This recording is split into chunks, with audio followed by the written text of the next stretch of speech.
Here is a question. Read it carefully and think about the answer. Let us solve it step by step. Let us begin solving this step by step.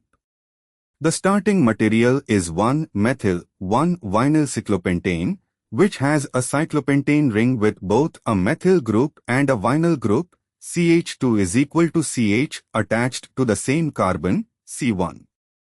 Moving on to the next step.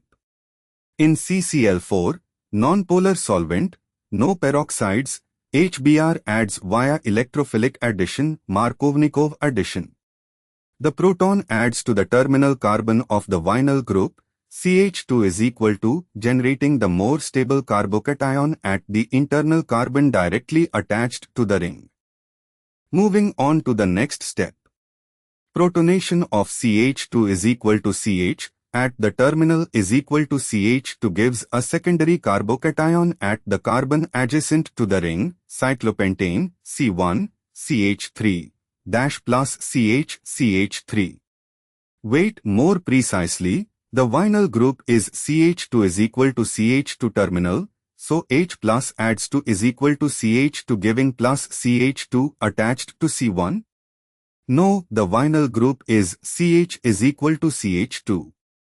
H plus adds to the terminal CH2, Markovnikov, giving carbocation at the internal carbon, C1, ring, CH3, plus CH2. Actually, Markovnikov means H adds to carbon with more HS is equal to CH2, carbocation forms at is equal to CH, carbon which is directly bonded to C1 of cyclopentane.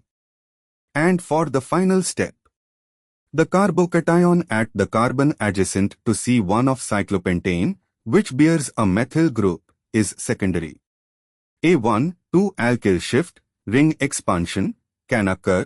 One of the C to C bonds of the cyclopentane ring migrates to the adjacent carbocation, expanding the cyclopentane to a cyclohexane ring.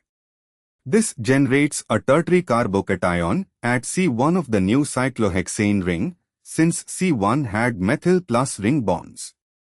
The ring expansion converts cyclopentane plus pendant carbocation into a cyclohexyl tertiary carbocation.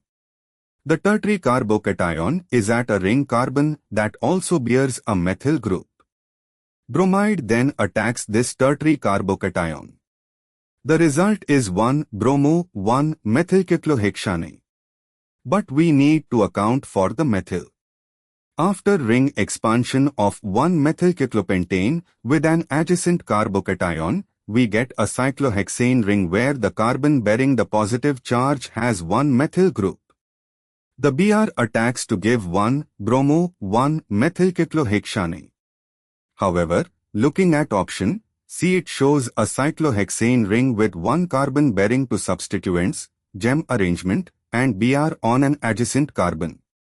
This corresponds to the ring expanded product where the tertiary carbocation bearing methyl is trapped by Br, giving a cyclohexane with a quaternary-like carbon, two methyls from the original methyl plus ring carbon, and Br specifically, option C, shows 1,1-dimethyl, 2-bromocyclohexane or 1-bromo-1-methyl, 2-methylcyclohexane, consistent with ring expansion of 1-methyl-1-vinyl cyclopentane via Markovnikov addition followed by 1,2-carbon shift. Option A shows an aromatic cyclohexene product which requires elimination, not addition under these conditions. Option B shows a cyclopentene with Br and no ring expansion, which would be a minor or incorrect regiochemistry product. Option D shows a cyclopentane product with no ring expansion, representing simple Markovnikov addition without rearrangement, which is not the major product when a more stable tertiary carbocation is accessible via ring expansion. Therefore, the correct answer is C. Therefore, the correct answer is option C.